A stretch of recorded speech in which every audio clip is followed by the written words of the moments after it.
air in the Forrester Creations building in the first week of November was thick with a false calm, the kind of silence that only comes before a storm.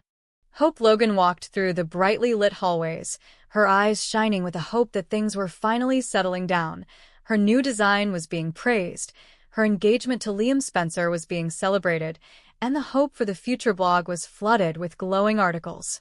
But that calm lasted as long as a candle's last breath before it was snuffed out, because behind the glass of the executive office, Steffy Forrester was back. She walked into the building on November 3rd, not bringing the noise, but the taut energy of someone ready for a calculated fight. She smiled, hugged Hope, offered a symbolic olive branch and a falsely sincere congratulations. Congratulations on success. Congratulations on love. The scene unfolded like a carefully choreographed ritual, where Steffy's every word was measured to be just sweet enough, just heavy enough, like an anesthetic that slowed the prey's reflexes before the knife fell. Hope sensed something strange, but she wanted to believe it. She was too tired to think that a blessing could be hiding a conspiracy. Steffy didn't say what her real goal was, but those who had watched her knew that when she began reevaluating the Hope for the Future line, it was never for the common good. She and Ridge had discussed this in silence, in closed-door meetings at night. The question wasn't whether to act, but when. 2 days later, the answer was set. On November 5th, as everyone was still recalling the intimate encounter between the two women, Steffy walked into the conference room with Ridge. The door closed, and from there, the atmosphere in the building began to change.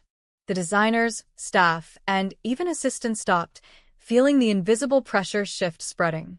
Inside, Steffy presented her father with a detailed report, sales, costs, risks, all the numbers arranged perfectly like an economic judgment. But what she was really presenting was not data, but a valid reason to destroy hope. Ridge listened, nodding, his father's eyes mixed with suspicion and approval. He knew she was weaponizing power, but also knew that if she didn't let her, Forrester Creations would fall back into a spiral of emotion and pity. Steffy spoke of practicality, of restructuring strategy, but every word was a knife. She cited Thomas's departure, emphasizing that Hope was just the face of the brand, not the creative heart. She spoke of reputational risk, but in reality, she was punishing the woman who had stolen Liam. Ridge sat there, in the white light reflecting off the wooden table, feeling something dark emanating from his daughter, but unable to stop it. Downstairs, Hope still believed in goodwill. She was signing new advertising contracts, thinking things were opening up. Each signature was a step into an unknown abyss. When the knock came on the door and the assistant announced that Steffy wanted to see her, Hope's heart sank a little, then she calmed down with reason. But when she entered the room, saw Steffy's icy gaze and Ridge's vague expression, her instincts leaped like a cornered wild animal. The decision was made, neat, cold, and without room for negotiation.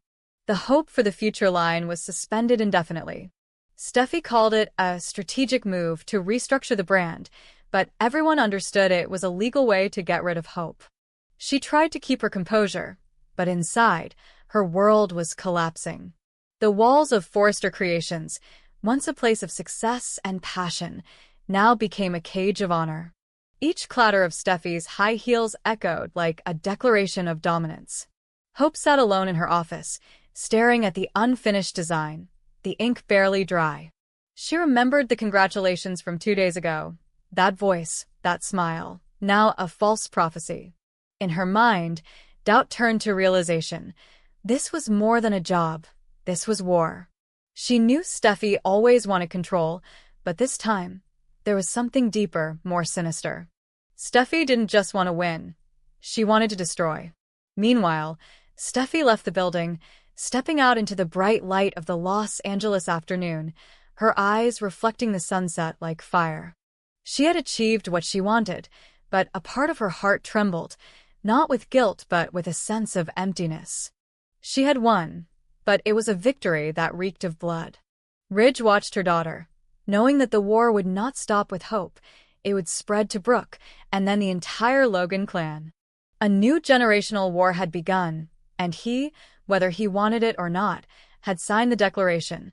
Hope left the office in the night, carrying a file box, her eyes unfocused. She walked through the hallway where the Forresters' photos hung silently on the walls, feeling every gaze judging her. Each photo was a reminder that she was an outsider in a world built on power and blood. When she stepped outside, the rain began to fall, and for the first time in years, Hope felt truly afraid. Not afraid of losing her job, but afraid of being erased from the history of a brand that once bore her name. Steffi returned home, but sleep did not come. In the mirror, she saw not the face of a winner, but the shadow of Ridge himself, who had been so cruel to Brooke. She suddenly realized that she had become what she hated, someone who used reason to kill passion. But she dismissed the thought. In this game, the weak-hearted die first. In the distance, the city lights reflected off the Forrester building, shining like a beacon but containing hundreds of shadows. Hope looked up at it, clutching the final design. The rain poured down harder, washing away the drawings, dissolving the paper, the ink mixing with the water like blood on white cloth. On the top floor, Steffi looked down, saw a figure standing still in the rain, not realizing whether it was Hope or a shadow of herself before power swallowed her. Inside, Ridge turned off the office lights, but the light from the streetlights still shone, shining through the glass, drawing a shape on the ceiling that resembled a closed circle, a symbol of the endless cycle of power, revenge, and loss. And in the midst of it all, a question quietly arose, like a thin but deep crack in everyone's mind. When Hope's future had been erased, did anyone in Forrester truly have a future? The atmosphere on the Forrester creation set was tense when Electra Forrester saw Remy Price through the glass of the conference room. There was no longer any anger in her gaze, only the absolute distance of someone who had been damaged beyond return. She had believed that time and fame could heal, that if she rose high enough, the stains of her past would fade away. But Remy's name was like ink stuck to her memory, waiting for her weakest moment to surface. Luna Nozawa, who had promised to set things right, was the one who brought the final chaos. She tried to help Remy in prison, to persuade him to give up his obsession, but he didn't listen. Their meeting, which was supposed to be their last, became the beginning of a series of broken relationships no one had expected. In the prison, the cold, steel-like fluorescent lights cut across Remy's face. Luna came with sincere advice, but his eyes had lost the ability to trust. Remy spoke little, but his gaze was filled with hatred. He had once been a potential, creative designer, trusted and recommended by Electra, but with fame came, the darkness within him also awakened. Feeling abandoned, degraded, he fell into the delusion that if he only heard Electra, he would regain control. He created deep fake images, built a fake world in which Electra was the one who betrayed him, and posted them online as a declaration of war. It was not only illegal, but also the ultimate betrayal of the only person who had ever trusted him. Now, standing before Deke Sharp, the media representative and manager of the company, Remy was introduced to thousands of viewers as a reincarnation, an example of second chances. But the applause wasn't really for him, it was for the audience's fantasy of redemption in a TV series. Deke knew that in the real world, no one would easily forgive someone who used technology to destroy someone else's reputation. And Electra knew that better than anyone. Electra had studied with Remy in Texas. They had both come from humble beginnings, dreamed of a bright future. He called her his best friend, his inspiration. But during those long nights studying at the sewing factory, he had planted a twisted belief in his head that if Electra was successful, it was because of him. When she moved to Los Angeles, he followed her, saying he wanted to protect. But behind his devotion was a plan, to separate her from everyone else, to leave her with only him, dependent on him. When he was discovered, he used the excuse of love, but that love was just a shell of possessiveness. The day Electra discovered Remy's apartment full of doctored images of her, fake photos, deep-fake videos that made her look like a traitor, she understood that there was no going back. She wasn't afraid of those photos, but of what they revealed. He never truly loved her, only loved the right to control her image. From then on, every step Electra took was followed by Remy's shadow, silently, persistently, like a wound that refused to heal. But fate was cruel when Luna, who was supposed to be the mediator, brought everything into a new spiral. In an effort to help Remy reintegrate, she accidentally brought him back into the public eye. And when Deke organized a fashion event with him, the audience cheered, the media praised, Electra saw only mockery.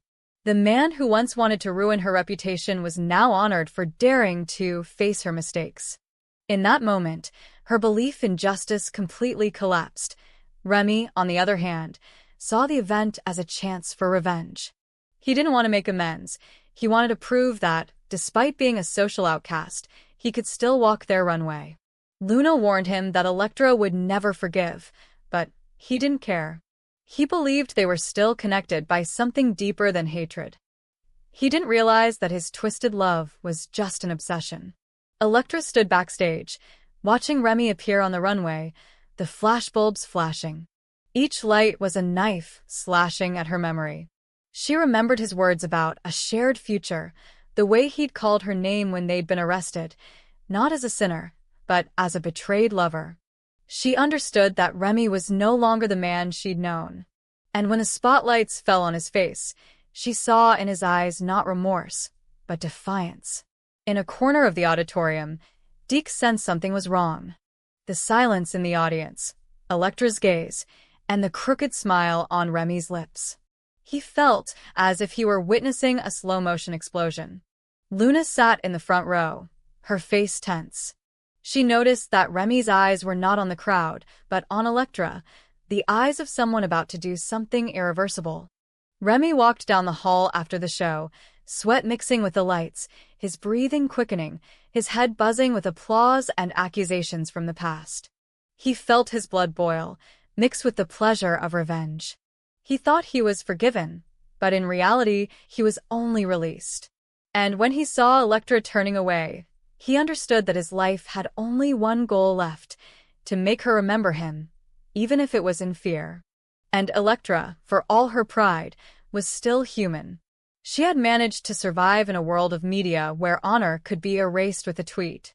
She had rebuilt her name with determination, but tonight, when Remy appeared, she knew it could all come crashing down again. She wasn't afraid of him, but of herself, afraid that she would soften, that the weak part of her would make her look back at him again. Luna tried to stop Remy backstage, but he was out of control.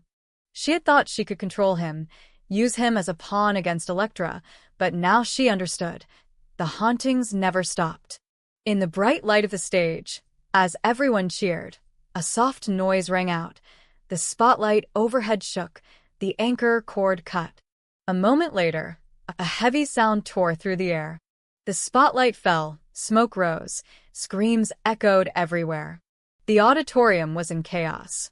Deke rushed in, Electra collapsed, blood flowing from her forehead. Remy disappeared into the crowd.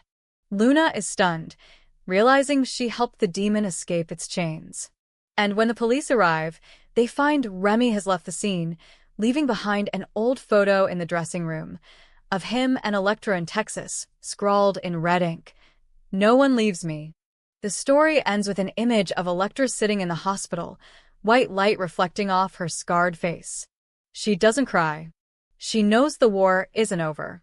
Somewhere, Remy is still watching, and Luna, once her ally, can't believe it anymore.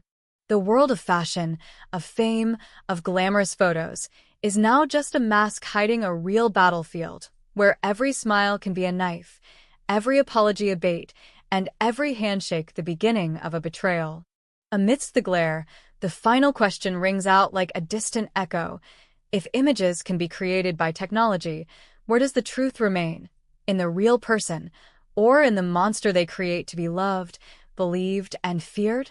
The dim light of the late winter afternoon fell through the glass, splitting Deacon's face in two.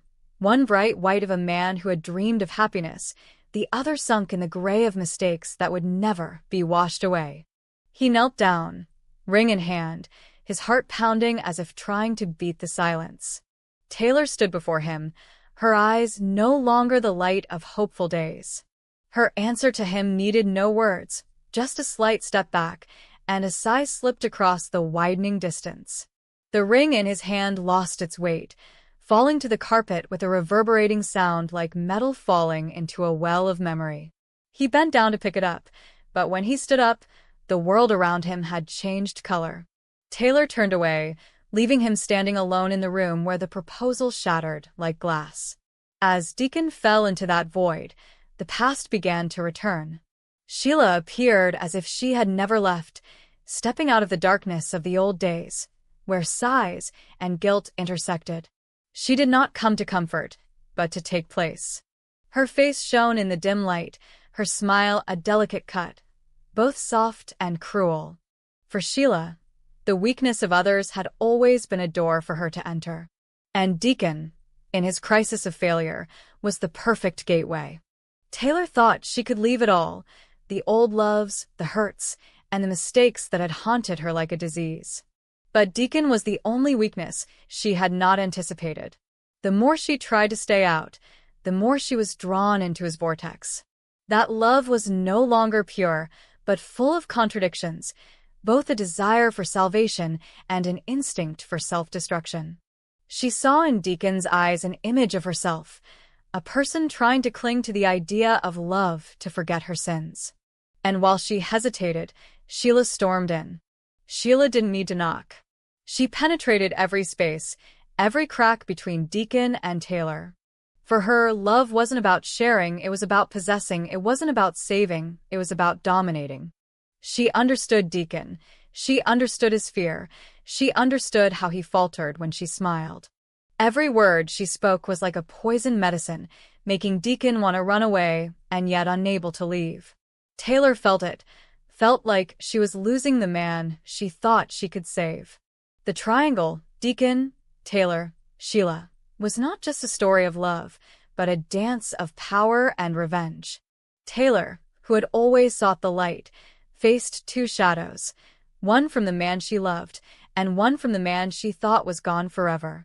Sheila wanted to destroy the order Taylor had tried to rebuild. Deacon, caught between two opposing poles, became the pawn of both women. He was both cause and effect, both victim and accomplice. Days passed like a thread pulled taut. Deacon tried to cling to what little humanity he had left, but Sheila was always there, a shadow pulling him back into the zone of sin. She appeared at the bar, at his house, in his dreams. She told him that Taylor never understood him, that she was the only one who had ever accepted him when the rest of the world had turned its back on him. While Taylor tried to rebuild the wall around his heart, Sheila patiently chipped away at each brick, a little at a time, until the cracks grew beyond repair. Taylor's fear turned to anger. She fought not just with Sheila, but with herself. Every time Deacon looked at her, she felt herself melt, then grow cold. She knew he still loved her, but he was still weak. And Sheila used that, like a conductor controlling two discordant notes in the same distorted symphony. She stirred up guilt in Deacon to bind him, and instilled in Taylor the fear of loss to make her doubt her own feelings. One evening, during a huge storm, when the lights went out, when the outside world was nothing but thunder and musty smells, Taylor sat alone in the room where Deacon had proposed to her. Darkness crept up the walls, seeping into every corner. She heard knocking in her mind, unsure if it was memory or reality. Each knock was an unanswered question. Was she fighting for love or for fear of being replaced? In the mirror, her face was reflected alongside another figure, Sheila, smiling. Sheila understood the art of comebacks. She didn't attack head-on. She penetrated with memories, with words, with a lingering presence. She sent gifts, sent messages, showed up when Taylor and Deacon were arguing. Each time, Deacon softened a little. He didn't love Sheila, but he needed to feel like someone understood him. And that's where Sheila exploited him. She didn't need love, just space.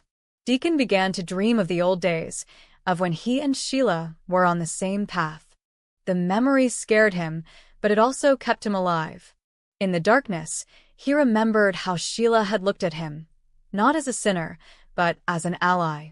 Taylor, despite her love, looked at him as an unfinished project in need of repair.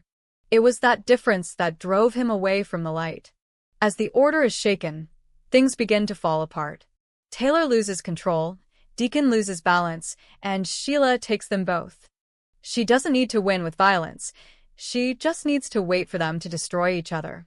And when that happens, she will step in, smiling in the ashes. But what Sheila doesn't expect is that Taylor is no longer the weak woman she once was. She begins to see the game for what it is.